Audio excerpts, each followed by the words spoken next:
Welcome to The Messy Truth. I'm Van Jones. First off, God bless Coretta Scott King. Now, no matter what you think about Elizabeth Warren reading her letter on the Senate floor and getting in trouble and all that stuff, you know, America really does need to give a lot more shout-outs to that young widow. She spoke the truth to power for decades after her husband, Dr. King, was murdered, and it took an awful lot of courage. America always needs those bold truth tellers. So guess what?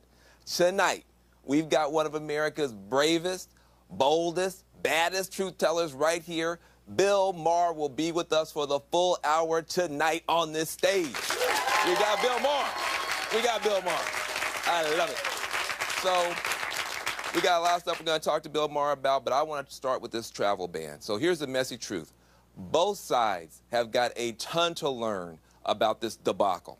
Number one, Donald Trump. He says he needs a ban to keep us safe. I don't agree with him, but let's just take him at his word. There is a right way, Mr. President, and a wrong way to do anything. If something is this vital to American security, you got to handle it competently. Don't skip all the steps and forget to consult the right agencies and mess it all up. Nobody knows how this travel ban is ultimately going to work out in the courts, but here's what we do know. You've gone from one bad move, banning 7 countries by ambush with no real process, to another bad move, tweet attacking a judge, which is completely unpresidential, to another bad move, saying the media doesn't cover terror attacks, which we do, and on and on. The ban's just like this banana peel. You just keep slipping on and slipping on. That is not going to work. A pattern of mistakes like this could consume your whole presidency. You got to stop it. Now, for the liberals, here's your messy truth. Your basic argument is actually helping Donald Trump. That's right, you're helping Trump. Liberals say, Trump is injuring American values. And Trump says, I'm trying to keep terrorists from blowing you up. You see how your soft, lofty argument kind of helps Trump seem more tough and practical? Meanwhile, the liberals sound like they're social studies teachers. Resistance, there is a better way to do this. Why don't you just say this? Trump isn't just injuring American values. Trump is endangering the American people. The American president shouldn't be a recruiting tool for ISIS. America's best defenders are Muslims, in uniform, on the front line, translating for our soldiers, Muslims here in America, speaking up in the mosques, picking up the phone, calling the cops. Trump should work with the Muslims, bring them to the White House, and find a way to really undermine the bad guys. That would honor American values. It also save American lives. Something for both sides to think about. But apparently, I'm not the only one who is confused about what's going on here. Let's hear from one of the sharpest minds in American politics and how he thinks about this whole situation. Watch this. Way back after our last show, which was only a week ago, he instituted this Muslim ban, which he called a ban, and then his press secretary, Sean Spicer, called a ban, and then there were protests, and they denied it was a ban. And then Trump tweeted, well, you can call it a ban if you like. So they're really on message, and the message is we have no idea what we're doing. All right, this is a huge honor for me. Bill Maher has become the leading critical voice in the age of Trump.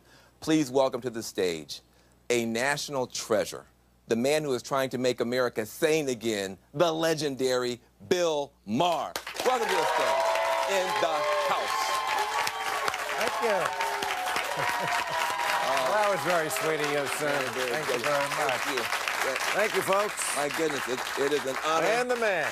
Honor to have you here, Oh, sir. honor to be here. You're doing great in your new job. It's good. Wasn't it great to get fired? Hey, listen, you know we what? both got fired and came out smelling like a rose. We should call our shows Lemonade. You know what I mean? They gave us lemons. That's right. But we got the lemonade. Yeah. Now, speaking of lemonade, I'm sure from a personal point of view, from a political point of view, this whole Trump thing really sucks.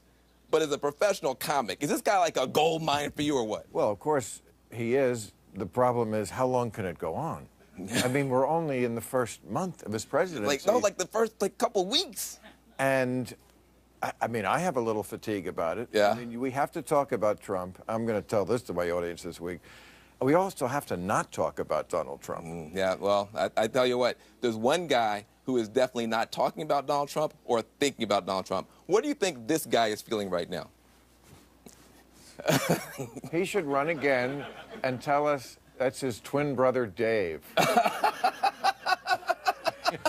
Dave Obama. Dave Obama. He had a twin. Exactly. We already looked into the birth certificate, Yeah. so they won't find anything there. Trump Yeah. will send his investigators to Hawaii. Well, by the way, how's that investigation going? Yes, How's the one into the 3 million illegals who voted? Remember, there's a, it's like he's looking for OJ's killers. I mean, the real killers that OJ was looking for on the golf course. Yeah. These things, he says them, and then they disappear into the ether. They do, and a lot of stuff he says, though, is pretty alarming. But actually, there's some stuff he says that I would think that you kind of like. You've been really tough on radical Islam. You've been sometimes even tough on... Shouldn't we be? Well, I'm just saying. Right? Yeah, sure. I mean, Yeah. It's hard to be fans of ISIS, but you've been tough on them. You've even been tough on the refugees at times. On that point, why isn't Trump your best president ever? I mean, he's going after them. But as you said, he's going after them in the wrong way. I mean, the Muslim ban is not a great idea. It's un-American, and it's not helpful. It's just going to make things worse. What we should do, of course, is just be liberals on the issue. That's the big picture. We are liberals. We should be for equality of the sexes. Yes. Respect for minorities. Yes. Separation of church and state. Free speech. Right? You're Right. liberals. These are all big liberal things. Okay. Well, we have to recognize the fact that, the most, very often illiberal, intolerant cultures in the world are in the Muslim countries. People are not crazy to be worried about assimilation. But Americans are very myopic. They only seem to see what's in America. There's like 3 million Muslims in America. 5, yeah. They're not the problem. True. Yeah. I mean, But there's over 1.5 million around the world. 1.5 billion. 1.5 billion around the world. Okay. So yeah, I think what we should do also is cheer when there are Muslims elected to high office in the West, like the mayor of London. Absolutely. Because then they have to say, hey, I am for Western values. Exactly. Like that mayor came out against women wearing the face veil. That we need to hear more from Muslims. We need to ask more of them. Well, I'll tell you what. I am very, very proud of American Muslims, as are you, on the front lines doing such a great job. We have like the most amazing Muslims in the world, as best I can tell. Some of them are. Talk to who you speak. Oh, like for instance, a lot of times when people are, we stopped a terror plot. Sometimes the people who turned them in were actually Absolutely. Muslim, doing exactly what you want. The chicken stand dude. The chicken stand dude, exactly. It's like, hey. That is an American hero. You're right. Yeah. That is a patriot. Exactly. When you put country and people's lives over your own family, yeah, it's like the Unabomber's brother turned him in. See, and that's hard to do.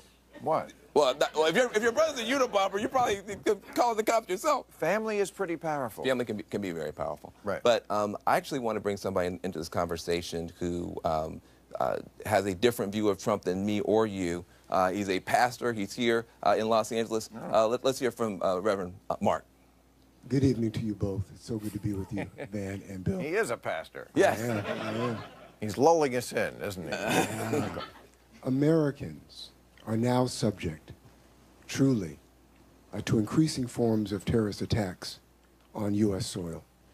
You may know just last week, last Thursday night, in fact, a man described as Latino or Middle Eastern with a heavy beard, dressed in black with a beanie, tossed an explosive device into the Cheesecake Factory in Pasadena, California, where I eat. Radical Islamic jihadists have vowed to kill Americans, in part by infiltrating the refugee population. We must simply weed out the bad so that we can accept the good. Don't you agree with that? Yeah, well, first of all, when they go after the Cheesecake Factory, They've crossed the line. Americans, They've crossed the line. That's a red flag we cannot accept in this country. Yes, of course, but the question is how, and being realistic about it. But again, I don't think that the problem is mostly here in America, and also.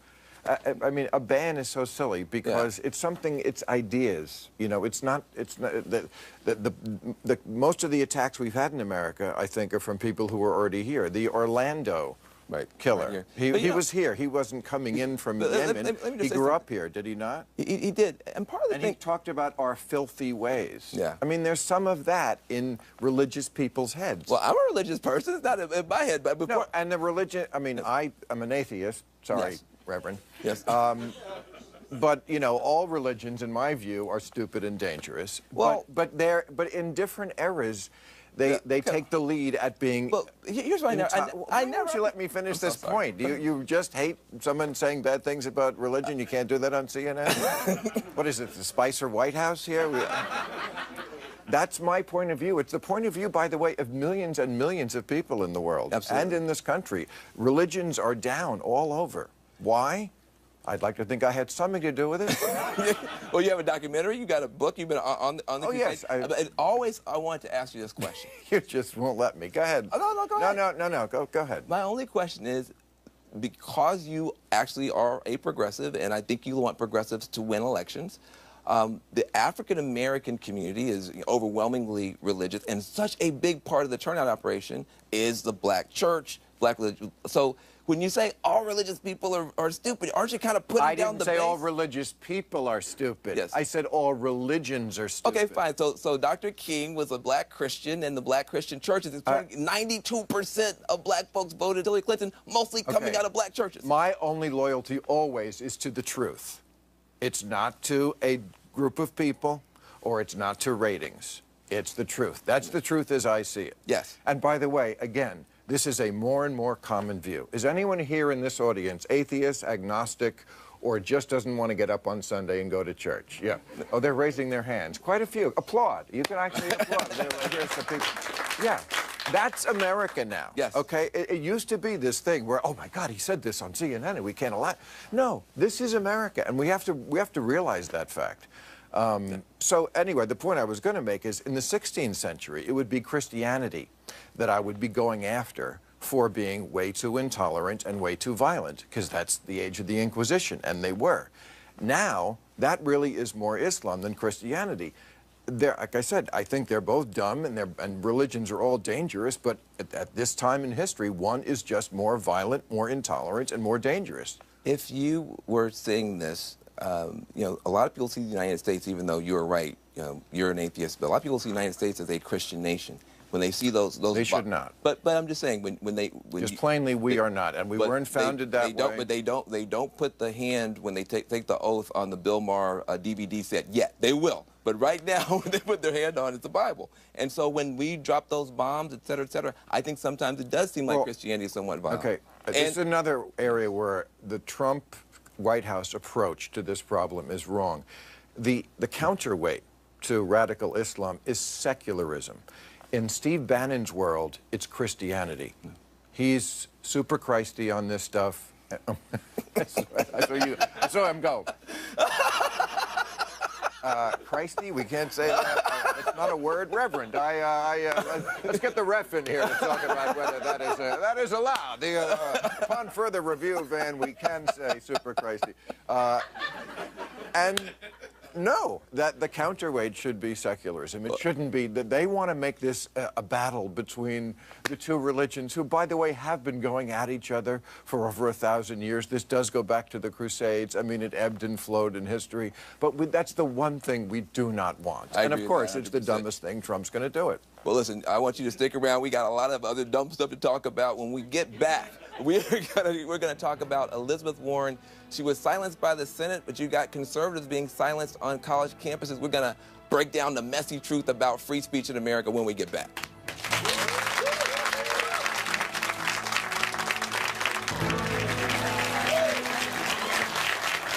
We are back with Bill Maher. So here's a messy truth. Freedom of speech is under attack from the left and from the right. Just this week, Senator Elizabeth Warren was silenced in the Senate. They literally ordered her to sit down and shut up after she read a letter that Coretta Scott King had written 30 years ago opposing the nomination of Jeff Sessions for a federal judgeship. I personally am glad that she, quote-unquote, persisted. But like I said, it's messy. It's not just the Republicans. You got a lot of people on the left who also want to silence people that they disagree with. And a few days ago, we saw these awful scenes on Berkeley's campus, violent protests against a controversial speaker. Now, obviously, I hate racist speech, but I hate the idea of riots trying to silence speech even more. So shouldn't we be able to agree on protecting free speech no matter who is speaking? That's what we want to be able to talk about. And we've got here with us one of the students who's a part of the College Republicans that organized this event that brought on those protests. Mike Wright is here. What's your question? As a moderate Republican on campus, it's gotten to the point where I actually fear for my physical safety. We've had people attacked. My question is, how did it get to this point? And what can reasonable people on all sides of the political spectrum do to address this problem? Well, I'm not sure how it got to this point, but I think it has something to do with bad parenting on the left. I do, actually. But just to put myself in context here, I've been on this issue since the 90s. I did a show called Politically Incorrect. I've been appalled at what's going on campuses all over the country for a very, very long time, silencing people. Safe spaces. You know, campuses have these safe spaces, which really started out as, okay, here's a place where you don't have to worry about I don't know what, because I don't think campuses are that unsafe to begin with, but okay, sure.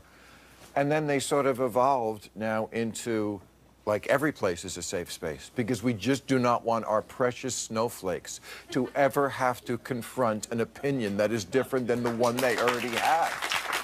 And I'm telling you, this begins with bad parenting, with telling your kids you should never undergo any moment that makes you uncomfortable in the least. Parents who negotiate with their kids, their children. They're small, unemployed people who have no rights. That's how it should be.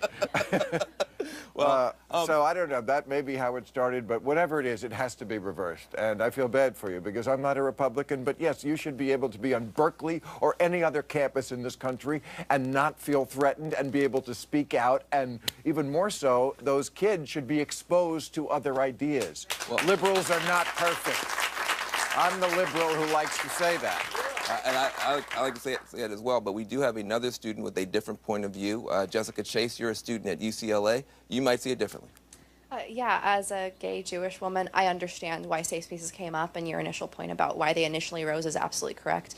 On my campus, actually, we also were going to have Milo Yiannopoulos come and speak, and it was canceled because of death threats towards our Republican group, which is completely unacceptable, and I completely disavow that. At the same time, when you have this kind of alt-right, white supremacist, extreme social conservative viewpoint that's being brought up... At UCLA? Well, with Milo Yiannopoulos coming to UCLA. It seems like there's a line between free speech, which absolutely should be protected, I want my right to free speech just as much, and between hate speech where it's specifically attacking individual students and calling them out for being trans or undocumented, various cases that have come up. And so I'm wondering if you think that there is any line to free speech, where it would fall, or if you think it doesn't exist at all. Well, obviously there is a line. We know that. You can't, fire in a crowded theater, that kind of stuff. There certainly are people who I wouldn't book, but we did, I think, book this guy. And I'm honest, I'll be honest with you, I don't know much about him. This is the first I kind of heard of him. Some people have said to me in the last year or so, they mentioned that name, and I was like, oh, I got to look into him, and then I didn't. I think in general, sunlight is the best disinfectant. I mean, I think it's important to hear what people have to say, and then let people decide and see how awful they are. Well, apparently this guy is pretty awful. Yeah. But you got a bigger set of concerns than just the campus, though. You think that the whole liberal kind of apology-orama world is sort of gone off the rails. So let's look at the Bill Maher take on this whole thing. You know, in 2016, conservatives won the White House, both houses of Congress, and almost 2/3 of governorships and state legislatures. Whereas liberals, on the other hand, caught Steve Martin calling Carrie Fisher beautiful in a tweet and made him take it down. I'm not making that up. That really happened. Here's Steve's offensive tweet. When I was a young man, Carrie Fisher was the most beautiful creature I'd ever seen. she turned out to be witty and bright as well. How could you, Steve? We thought we knew you, but this? You noted her appearance first, and then that she was witty and bright. You're a monster. Yeah, I mean, that's out there. Yeah. That kind of stuff on the left, and it does drive me crazy because it's so lazy to attack your friends who are maybe not quite as evolved as you. I mean, that's just mental. But all that stuff was. But there's lots of stuff like that where instead of attacking your real enemies, you go after people who are just a little bit behind. You know, we're on the same team. Yep. You know, one of the things for me is like, you know, you have people with the transgender fight has got to become a big fight. I've been a part of that for 20 years. But if you get it wrong, you now, if somebody who maybe didn't even know it 6 months ago, they're going to come down on you. A few colleges have canceled the vagina monologues because it wasn't feminist enough. Because it... right. How can you be more feminist than a vagina? Because, Van, it's talking about vaginas, and not every woman who identifies as a woman has a vagina. Oh. You just mentioned transgender. What about Caitlyn Jenner? You know what? She has a penis. How's she going to feel if she goes to the vagina monologues? You're a monster. I mean, this is what's crazy. You know, they see a woman who is forced to wear the full burqa. You know, she cannot even look out upon the world. And that gets nothing. That doesn't rise to the level of we're protesting that. But the vagina monologues, not including Caitlyn Jenner, that's where we go nuts. Well, this is a problem on the left, and they are going to have to deal with it because they lost the last election. Yeah. Okay, you lost. It would behoove you to look in the mirror. I see why your show was called Politically Incorrect. I love it. So listen, I want you to stick around, and I want the audience, get your questions ready. Audience, when we come back, I want to talk about this. How can the Democrats dig their way out of this hole? And I also want to ask whether or not Hollywood liberals are helping the cause or hurting the cause when we get back.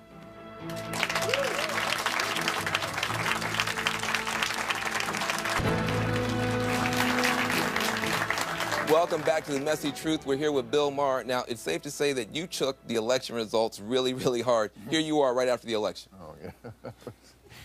It's tempting to want to divide America down the middle right now. I've actually been in the bad roommate situation where you literally got white tape and made a line through the middle of the apartment.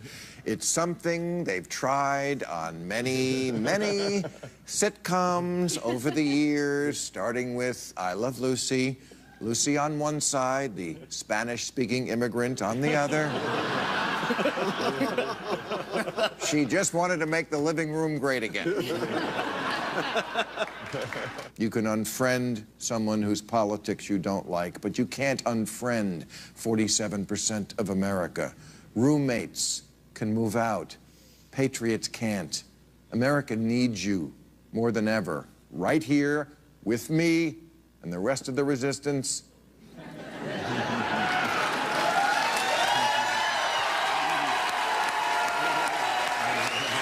Until we can figure out how to really make America great again, and don't ever let them forget, we're still here. That was an amazing show. I mean, Thanks. I just want you to, on the behalf of the country, that was an amazing show. But here we are. Made a fortune on those hats. Thank you. But, you know, with 3 months later, honestly, is it worse than you thought? Is it better than you thought? Where are we? It's somehow exactly what we thought, and yet 10 times worse. Because it wasn't like we weren't sick of him by the time he got elected. I mean, it had been going on for a year and a half. Yes. And Donald Trump does not wear well. You know, I mean, you cannot keep up with the number of crazy things he says. It's all about him throwing a fit because his daughter wife had... We say daughter, wife, Reverend. No? Oh, that one. Christy, he was okay with, but this one, he threw the yellow flag. His daughter wife, Ivanka, had her jewelry taken out of department stores. So, like, when he's supposed to be getting the intelligence briefing, he's tweeting about this. I mean, there's more than I can almost handle on a weekly basis of the crazy stuff. The stuff that's just made up. You know, the murder rate is the highest in 47 years, and the press doesn't cover terrorism. This just happened since my last show. I mean, this would be enough for an entire administration with a lot of people. Yes, it's worse because I guess there was a glimmer of hope that when he walked into the Oval Office, somehow he would be transformed, but I don't know anybody who really thought that. Yeah, so here we are now. Mr. Mike Sarian, I think, might see it somewhat differently. What's your view about this whole situation? I love you, Bill, and I Thanks. love every joke I love you say. too. However, President been in office barely 3 weeks. Why can't you guys in the media and Hollywood give him some slack? Let him do his Because of what job. he's done and said. Barely there only 3 weeks. 3 weeks? Give him a break. Can't you Give him a break? What? Give him a do you break. read Let the him news? Do the Do you job, which is the toughest job on earth. The toughest job on earth has never been done like this. First of all, this is beyond the realm of politics. If you're just talking about politics, okay, let's pretend that it's just politics. I would have big problems there because it's a giant con, what he's done. He ran for the little man. And then what does he do? He gets into office. The coal companies can dump sludge in the river because, you know, that's what the little man is aching for. Undoing Dodd-Frank, because so many of the town halls in Appalachia, people were standing up and saying, Mr. Trump, please get rid of the Volcker rule. Because if I can't make certain speculative investments, it's killing us here. So that's just the political part. We could have a normal conversation about that. But this presidency is not about the political part, even 3 weeks in. It's beyond politics. It's about sanity. It's about somebody who makes stuff up, who doesn't read. His information is either anecdotal or pulled right out of his, what word, Reverend, should I, his behind. You know, of course we're worried when the president sees multitudes that don't exist, as in the illegal people, the illegal voting 3 million. That should bother you, sir. I'm not the crazy one here. The one who's, what is it, the mall, remember, as soon as he was inaugurated, it was all about size. This guy must have a problem in the, you know, in the sensitive area. He insisted we had photographs, you know, and his Sean Spicer gets out there and just winds up saying, this is what the president believes. In other words, you're on your own, folks. The king is crazy, and he says there's an Easter bunny, so we're all looking for eggs. So this kind of stuff, where he absolutely believes things that are not true, and then backs them up and gets defiant about them. Here's 3 words that could really calm me about the president if I ever heard him say them. I stand corrected. Wow. Do you think we'll ever hear that? That's what mature people do and presidents do. But let me ask you a question. You know, you are brilliant at this stuff. You have people who are also on the Hollywood side. Every award ceremony, I guarantee you this year is going to be a similar kind of a rant, not as smart or as good, but there. Do you think that the little guy wants to hear all these Hollywood celebrities, including you, ranting against the president, though? Well, I don't put myself in that category. My business is talking politics. That's different. True. Yeah, you're different. You're different. I'm not an actor who does this for a living and then just dabbles in this. Well, then what do you think about the actors who do it? I mean, look, it's their right to do it, you know. And do you think it helps or hurts them? Hurts. I do think it hurts, probably in the long run. I can absolutely see the Trump voter out there saying, you know what, Gwyneth Paltrow, our lives are so much alike. But you'll excuse me while I'm putting on your $120 a jar face cream if I don't follow you word for word on politics. I mean, celebrities in general, with many notable exceptions, are blithering idiots. So I mean, they are just the very dumb people. I mean, that's not where their talent is, in the emotional area, in the dramatic area. But sometimes, you know, they can sound dumb when they're asked to comment on stuff that requires, you know, book learning and reading and stuff like that. And they just, you know, repeat cliches and talking points and stuff. Now, there are some other ones who are absolutely brilliant, and I love hearing them. I love, you know, hearing Barbara Streisand or Alec Baldwin or Ben Affleck, you know, people who are, you know, Clooney. These are news junkies. These are smart people. And then, you know, everybody should be allowed to talk. Gotcha. First Amendment. Well, listen, I want to get right back to you on this, but I drove out to San Bernardino to meet with some people who live in a town that's actually been impacted by the news, impacted by a real terror attack. And I want you to know, what they thought about the travel ban. You might be surprised what they think when we get back. When you hear about the ban, do you hear it more as a Muslim ban or as a travel ban?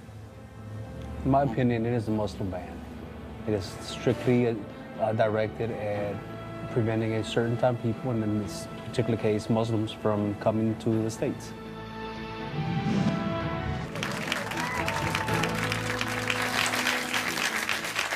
Welcome back to Messy Truth. I am here with my special guest, Bill Maher. Bill, I want to go back and talk about the travel ban, but from a different point of view. I drove out to San Bernardino, and that's a city, as you know, is rocked by this brutal terror attack. I wanted to talk to the people who actually live there. That's like the West Coast ground zero. What do they think about the ban? Check it out.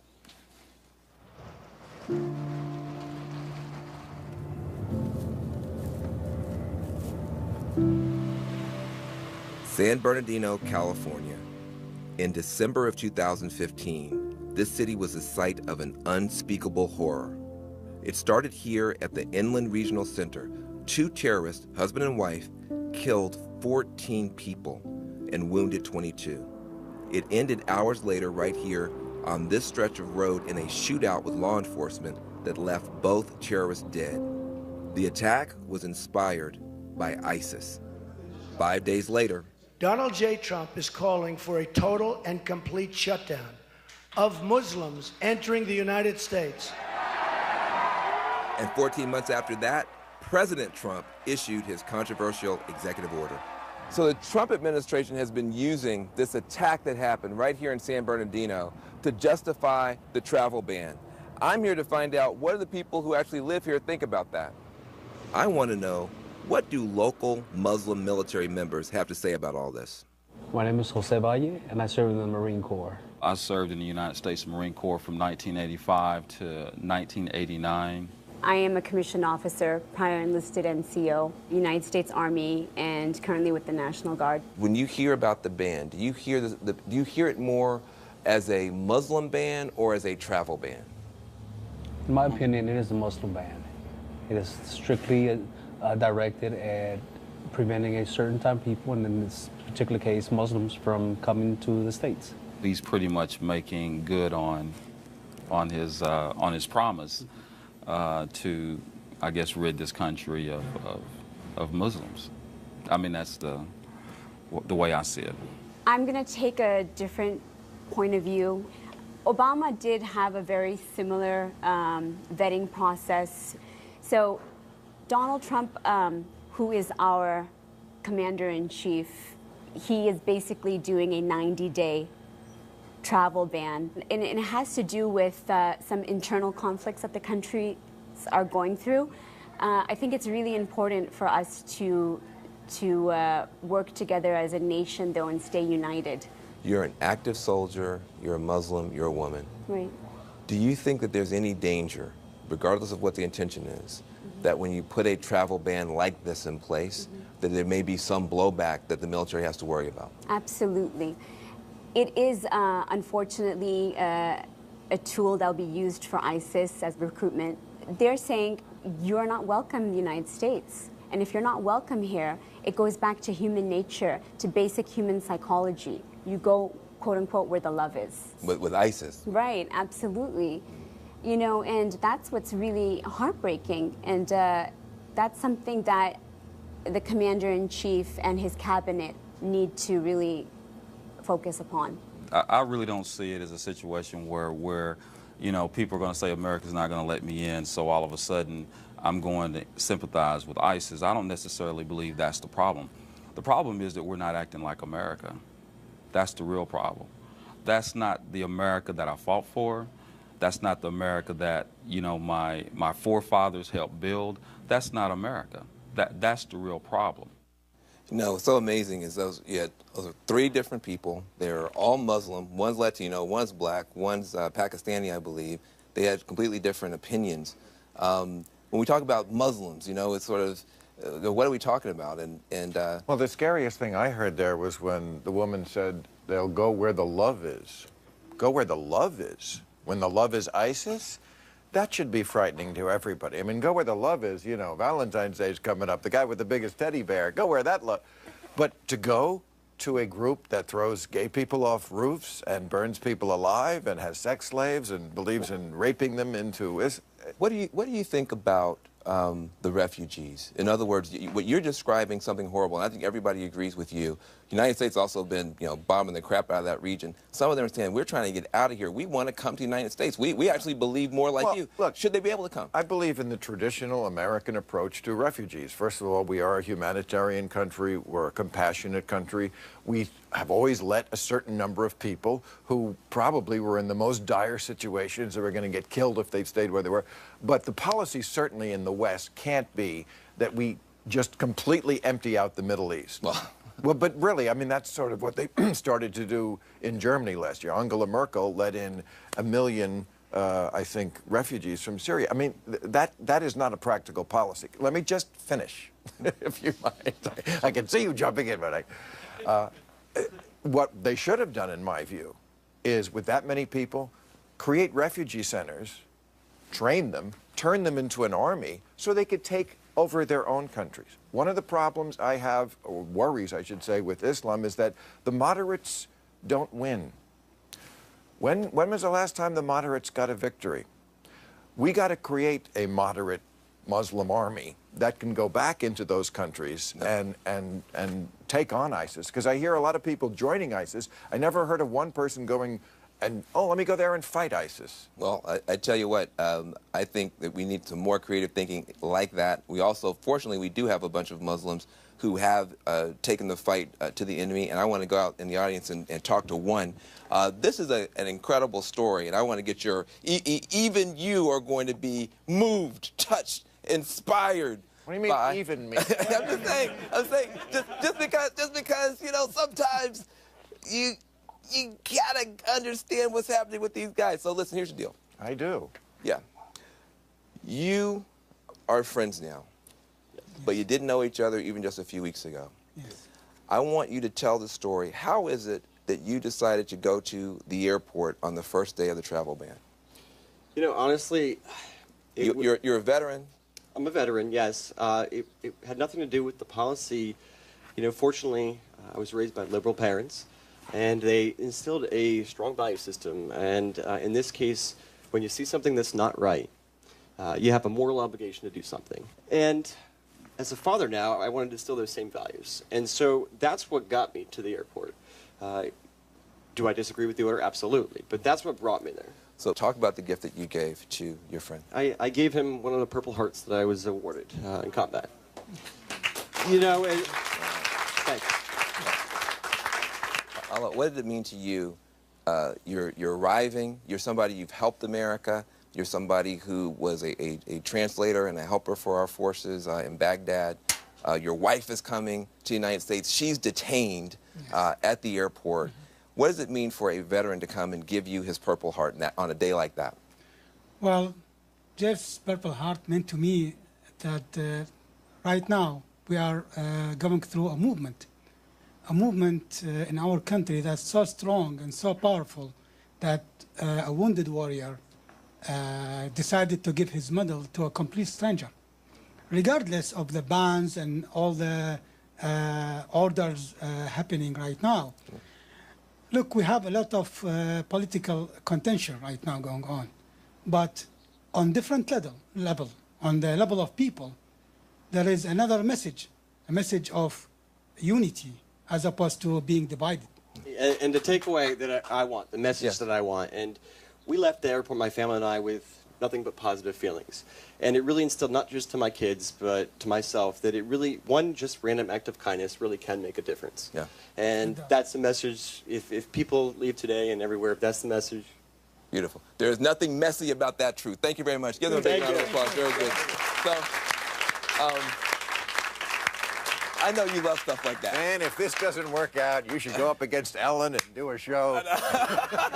Just the feel-good stories for the housewives sitting there in the day. Well, but listen, I know that these are tough issues, and you and I actually agree a lot on the need to be tough on these fundamentalists. And I think that sometimes liberals are too knock-kneed about standing up. And at the same time, I think even somebody who is very concerned about the bad part of Islam has to be excited about the good part of Islam. Well, but the even really messier truth is that there is connecting tissue. That's the problem, is that, you know, of course, the vast, vast majority of Muslims in the world are not terrorists and not violent and don't want to use violence. But it's not quite that small, the group of people who don't, for example, cheer. What you make a face, but it's the truth. We have. I don't know why you make a face. It's. It's called the smile. I'm just saying. No, you went.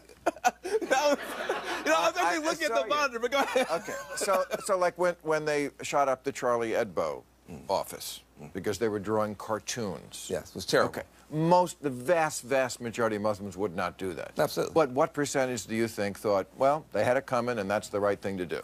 Well, I don't know, but what I it's more than I'm comfortable with, or anybody should be comfortable with, and that's the problem. I want you to stick around. We'll have more Bill Maher when the Messy Truth returns right after this.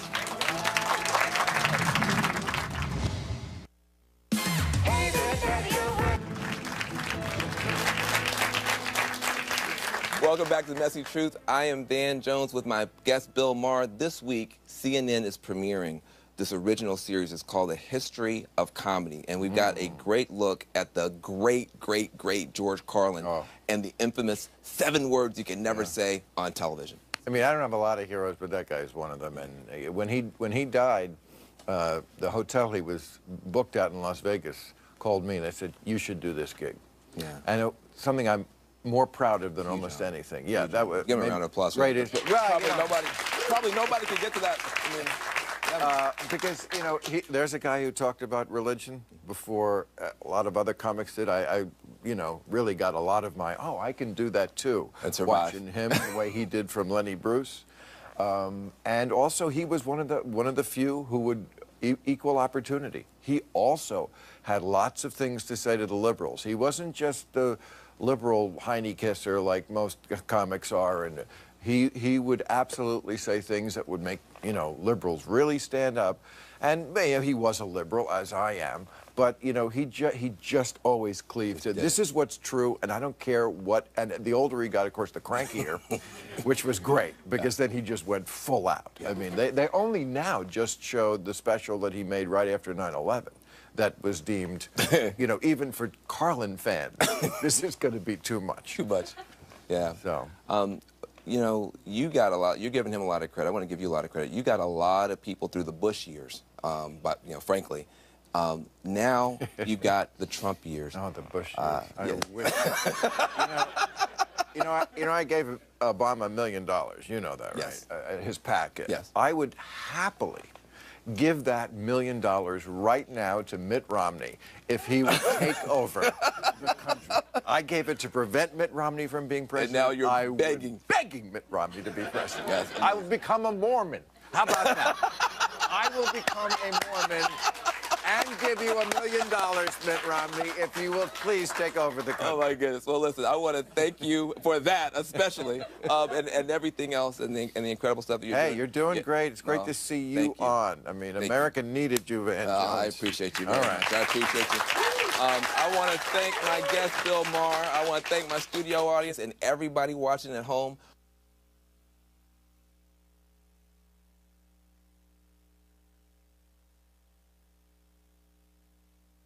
Your turn. Keep talking at your homes, your dinner tables, your campuses, and we'll see you next time.